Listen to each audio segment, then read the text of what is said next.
சிம்ம ராசி அன்பர்களே, சிம்ம ராசி சிம்ம லக்னம் ஆவணி மாதம் எப்படி இருக்கும்? இந்த மாதம் உங்கள் ராசிநாதன் சூரியன் ஆட்சி பலத்தோட வலிமையாக இருக்கக்கூடிய ஒரு மாதம். அதாவது 12 மாதத்தில் இந்த ஆவணி மாதம் உங்கள் ராசிநாதனான சூரியன் ஆட்சி பலம் ஸ்ட்ராங்காக இருக்குது. ராசிநாதன் வலிமை பெற்றாலே அந்த மாதம் முழுவதும் எழுச்சியுடனும் தன்னம்பிக்கையுடனும் செயல்படக்கூடிய ஒரு மாதம். கூட கேது பகவான் இருக்கார், ஒரு சர்ப்ப கிரகம் உட்கார்ந்துருக்கு. ஞானம் அறிவு ரொம்ப முக்கியம். ஏன்னா இந்த 5ஆம் தேதி வரை பார்த்தீங்கன்னா வாக்காதிபதியாக இருக்கக்கூடியவன் லாபாதிபதியாக இருக்கக்கூடிய புதன் பகவான் விரயஸ்தானத்தில் இருக்கார். அப்போது பண விஷயத்தில் கொஞ்சம் கவனம் எச்சரிக்கைங்கிறது ரொம்ப அவசியம். இந்த ஆவணி மாதம் 5ஆம் தேதிக்கு அப்புறம் பார்த்தீங்கன்னா புதன் உங்கள் ராசியிலே வந்து உட்கார்ந்துருக்கார். சூரியனுக்கு அது நண்பர். அப்போது அறிவார்ந்த புத்திசாலித்தனமிக்க செயல்பாடுகள் திருப்திகரமாக இருக்கும். அப்போ யோசிப்பீங்க, இது செய்தால் நல்லது, இதை செய்தால் கெட்டது என்கின்ற தன்மை உங்கள் அறிவுக்கு புலப்படும். அப்போ முதல் 5 நாள் மட்டும் கொஞ்சம் கவனம் எச்சரிக்கை, கோபப்படக்கூடாது, ஆக்ரோஷப்படக்கூடாது, நிதானம் பொறுமை ரொம்ப முக்கியம் என்பதை இந்த சிம்மராசி என்பவர்கள் புரிந்து கொள்ள வேண்டும். 2ஆம் இடம், அதாவது தனம் குடும்பம் வாக்குஸ்தானத்தின் அதிபதி தான் புதன் பகவான். அந்த புதன் பகவான் இப்போ விரயஸ்தானத்தில் இருக்கார் 5ஆம் தேதி வரை. அதன் பிறகு உங்கள் ராசியிலே அமர்ந்து திக்பலம் வலிமை பெறுகிறது. இந்த மாதத்தினுடைய இறுதியில், அது குறிப்பாக சொல்லப்போனால் இந்த ஆவணி மாதம் 21ஆம் தேதி லாபாதிபதியாக இருக்கக்கூடியவன் குடும்பாதிபதியாக இருக்கக்கூடிய புதன் பகவான் உச்சபலம் அடைய போகிறார். அப்போ நல்லா இருக்க போகுது. அப்போது பணத்து தேவைகள் பூர்த்தியாகும். அதாவது பணம் கஷ்டமாக இருக்கிறது, பணம் எங்கேயாவது சிக்கி கொண்டிருக்கிறது, வரவேண்டிய பணம் வரமாட்டங்குது என்று பணத்தை நினைத்து கொண்டு அல்லது குடும்ப உறவுகளை நினைத்து கொண்டு அல்லது உங்கள் பேச்சு நான் இந்த வாக்கு கொடுத்த அதை நிறைவேற்ற முடியல அப்படின்னு இருக்கின்றவர்கள் எல்லாமே பார்த்தீங்கன்னா இந்த ஆவணி மாதம் 21ஆம் தேதிக்கு அப்புறம் சரி செய்யப்படுகிறது. அப்போது உங்கள் வாக்கு பலிதம் நன்றாக இருக்க போகிறது. அறிவார்ந்த நுட்பமான செயல்பாடுகள் உங்கள் கண்ணுக்கு புலப்படக்கூடிய அமைப்பு. எந்த இடத்தில் எதை பேசணும் செய்யணும், லாபகரமான விஷயங்கள் திருப்திகரமாக இருக்கக்கூடிய தன்மை. குடும்பத்தில் சுப நிகழ்வுகள், அதாவது இந்த சுப காரியங்கள் உங்கள் சகோதரர்கள் அல்லது உங்கள் உறவுகள் இரத்தபந்த உறவுகளுக்கு கலந்து கொள்ளக்கூடிய அமைப்புகள் இந்த மாதம் நிச்சயமாக உண்டு அப்படிங்கிறத நம்ம ஸ்ட்ராங்காக சொல்லலாம். 3ஆம் அதிபதி முயற்சி ஸ்தானத்தின் அதிபதி நீச்சமாக 2ஆம் இடத்தில் உட்கார்ந்துருக்கார். அப்போது கொஞ்சம் டல்லாக இருந்தது, ஒரு சோம்பேறித்தனமாக இருந்தது, தான் ஒன்று நினைத்தால் அது ஒன்று நடக்குது. இந்த மாதிரி நினைத்து கொண்டிருக்கின்றவர்களுக்கெல்லாம் ஆவணி 16ஆம் தேதிக்கு அப்புறம் நல்லா இருக்க போகுது. ஏன்னா தைரிய வீரியம், சூரியன் வேறு பலமாக இருக்குது, புதனும் வேறு புத்திசாலித்தனம் மிக்க கிரகமும் வலுமாக இருக்குது. அப்போது தைரியமாக வீரியமாக செயல்படக்கூடிய தன்மை விட்டது. அதாவது போன மாதம் செயல்பட முடியாமல் இருந்த விஷயங்கள் இப்போ எடுத்து செய்து வெற்றி அடையக்கூடிய தன்மைகள் இந்த மாதம் நல்லா இருக்குது.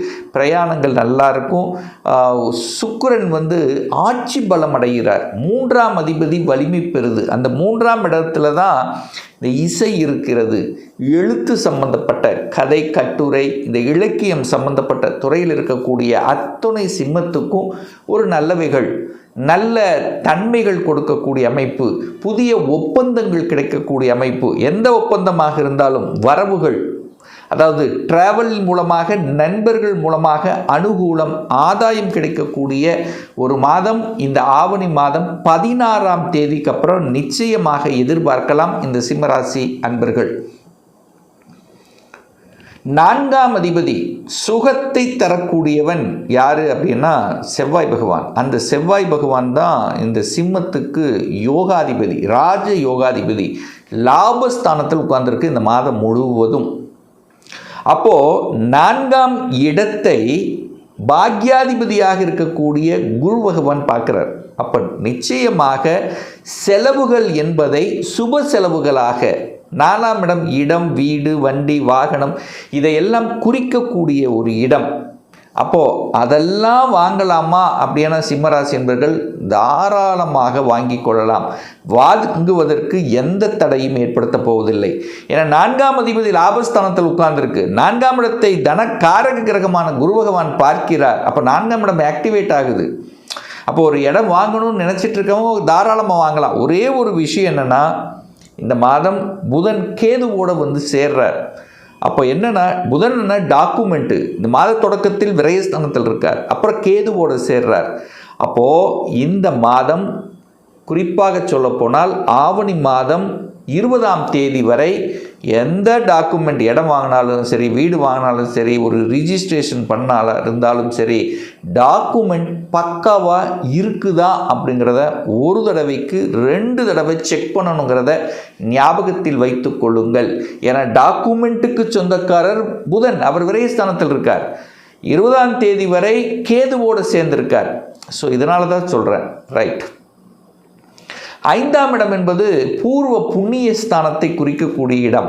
அந்த 5ஆம் அதிபதி உச்சமாக 12 இருக்கார். 5க்குரியவன் விரயஸ்தானத்தில் போயிட்டாரே, அப்போ பூர்வ புண்ணியம் விரயமாகிறதே அப்படின்னு நீங்கள் நினைக்க வேண்டிய அவசியம் இல்லை. 5 என்பது குழந்தைகள். குழந்தைகள் விரயம் அப்படி இல்லை.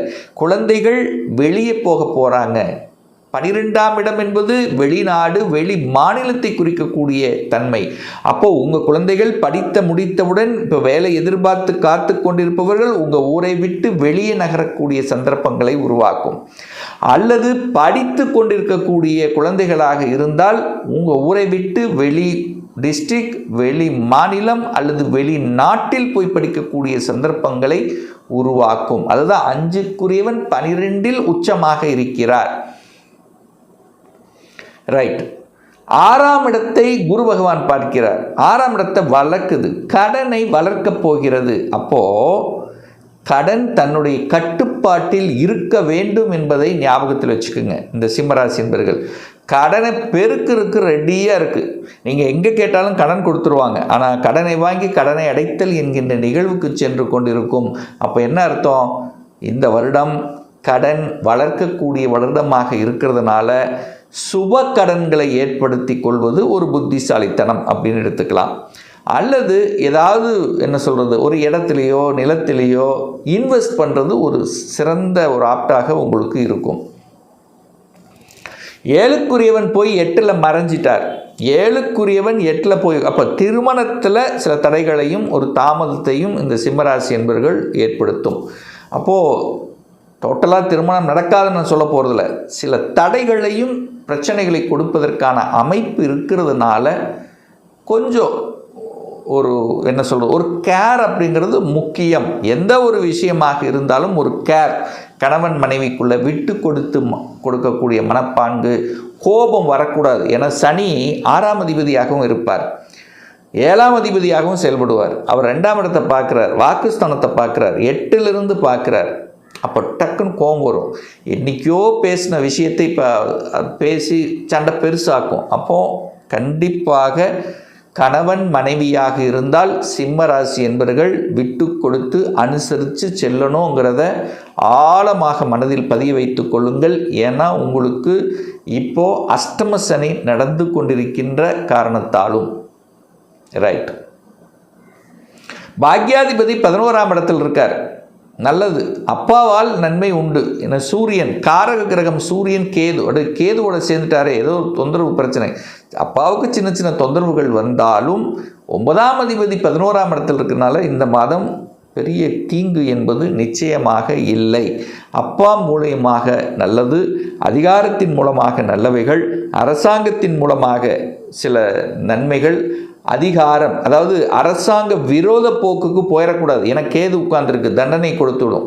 அப்போது நேர்மறையாக செய்யக்கூடிய செயல்பாடுகள் திருப்தியை ஏற்படுத்தும். அந்த நேர்மறை விட்டு எதிர்மறையாக எதையாவது செய்தீர்கள் என்றால் கண்டிப்பாக உங்களுக்கு தொந்தரவு. ஏன்னா 6க்குரியவன் 8ல் இருக்கார். இந்த வம்பு வழக்கு கோர்ட்டு கேஸு நெகட்டிவ் உங்கள் ஆள் மனது, கேது உட்கார்ந்துருக்கார், உங்கள் மனசு சொல்லிடும் இது தப்புன்னு சொன்னால் அங்கே போகக்கூடாது. அப்போ நெகட்டிவ் விஷயத்துக்கு சிம்மராசி என்பவர்கள் போகக்கூடாதுங்கிறத ஆழமாக மனதில் பதிய வைத்து கொள்ளுங்கள். ஒரு சிலருக்கு பாருங்கள், வேலையில் அலைச்சல், திருச்சல், டென்ஷன், ப்ரெஷர் இருக்கத்தான் செய்யும். ஏன்னா 10க்குரியவன் நீச்சமாக இருக்காரே, தொழில்ஸ்தானத்தின் அதிபதி நீச்சமாக இருக்கே, அப்போ வேலை பிடிக்கல, என்ன எதையாவது சொல்லிகிட்டே இருக்காங்க, அதிக வேலைப்பளு இருக்குது, ஒரு திருப்தி இல்லை, ஒரு சாட்டிஸ்ஃபேக்ஷன் இல்லை, வேலை கிடைக்க மாட்டேங்குது, வேலை விட்டவங்களுக்கு இப்போ வேலை கிடைக்க மாட்டேங்குது. இதெல்லாம் பார்த்திங்கன்னா இந்த மாதம் கரெக்டாக சொல்லப்போனால் 16ஆம் தேதிக்கு அப்புறம் சுக்கிரன் வந்துடுறாரா, 10ஆம் அதிபதி ஆட்சி பலம் ஆகிறாரா, ஸ்ட்ராங் ஆகிறாரா, அப்போ 16ஆம் தேதிக்கு அப்புறம் வேலை இல்லாத சிம்மராசி என்பவர்களுக்கு வேலை கிடைக்கக்கூடிய அமைப்புங்கிறது பரிபூரணமாக உண்டு. சார், இந்த மாதம் எந்த தெய்வ வழிபாடு உகந்தது அப்படின்னு கேட்டிங்கன்னா, செவ்வாய் தான் உங்களுக்கு யோகத்தை தரக்கூடியவன். அப்போது இந்த ஆவணி மாதம் 26ஆம் தேதி 12/9/2026 சனிக்கிழமை அன்று செவ்வாய் பகவானுடைய ஜெயந்தி, அதாவது செவ்வாய் பகவானுடைய பிறந்த நாள் வருது. அன்றைய நாள் நவகிரகத்தில் இருக்கக்கூடிய செவ்வாய் பகவான் அல்லது முருகப்பெருமானை சென்று வழிபடும் போது எந்தெந்த பாக்கியத்தில் உங்களுக்கு குறைபாடு இருக்கிறதோ அந்த பாக்கியங்கள் நிவர்த்தியாகும். அதே சமயத்தில் இடம், நிலம், வீடு, வண்டி, வாகனம், சொத்துக்கள் சார்ந்த பிரச்சனைகள், சகோதர வகையில் இருந்து வந்த பிணக்குகள், இதெல்லாமே கண்டிப்பாக விலகுங்கிறதுல மாற்றுக்கிறது கிடையாது. அதே போல் இந்த மாதம் ஆவணி மாதம் 19ஆம் தேதி 5/9/2026 சனிக்கிழமை அன்று சனி பகவானுடைய ஜெயந்தி. ஏன்னா சனி பகவான் தான் உங்களுக்கு ஆகாதவன், 6க்குரியவன், கடன், நோய், எதிர்ப்பு, பகை. யாருக்கெல்லாம் கடன் இருக்கிறதோ, யாருக்கெல்லாம் ஹெல்த்தில் சார்ந்த பிரச்சனை இருக்கோ, வேலையில் பிரச்சனை இருக்குது, எதிர்ப்பு இருக்குது, பகை இருக்குது, வம்பு வழக்கு இருக்குது, ஹெல்த்து சார்ந்த விஷயத்தில் பிரச்சனை இருக்குது, தொழில் சரியாக போக மாட்டேங்குது, இந்த மாதிரி இருக்கிறவங்களில் அன்றைய தினம் நவகிரகத்தில் இருக்கக்கூடிய சனி பகவானை சென்று வழிபடும் போது கண்டிப்பாக ஒரு நல்ல நிவர்த்தி கிடைக்கும் என்பதில் எந்தவித மாற்று கருத்தும் கிடையாது. இன்னும் ஒரு துல்லிய பலன், இன்னும் டீட்டெயிலாக உங்களை பற்றி தெரிஞ்சுக்கணும், ஒரு கன்சல்டேஷன் எடுத்துக்கணும் என்று விருப்பப்படக்கூடிய அன்பர்கள் டிஸ்பிளே தெரியக்கூடிய நம்பருக்கு வாட்ஸ்அப் மூலியமாகவோ ஃபோன் கால் மூலியமாகவோ தொடர்பு கொண்டு அப்பாயின்மெண்ட் பெற்றுக்கொண்டு நேரடியாகவோ அல்லது ஆன்லைன் மூலமாகவோ கன்சல்டேஷன் எடுத்துக்கலாம். நம்மளுடைய அலுவலகம் கோயம்புத்தூரில் அமைந்துள்ளது. அதாவது கோயம்புத்தூர்லேருந்து மேட்டுப்பாளையம் செல்லும் வழியில் வெள்ளக்கிணர் பிரிவுக்கு அருகில் அன்னபூர்ணா ஹோட்டலுக்கு பக்கத்தில் அமைந்துள்ளது. பிரியர் அப்பாயின்மெண்ட் வாங்கிட்டு நேரடியாகவோ அல்லது ஆன்லைன் மூலமாகவோ கன்சல்டேஷன் எடுத்துக்கலாம். மீண்டும் ஒரு நல்ல பதிவில் உங்களை சந்திக்கும் வரை உங்களிடமிருந்து விடைபெறுவது உங்கள் அஸ்ட்ராலஜர் டாக்டர் சதீஷ்.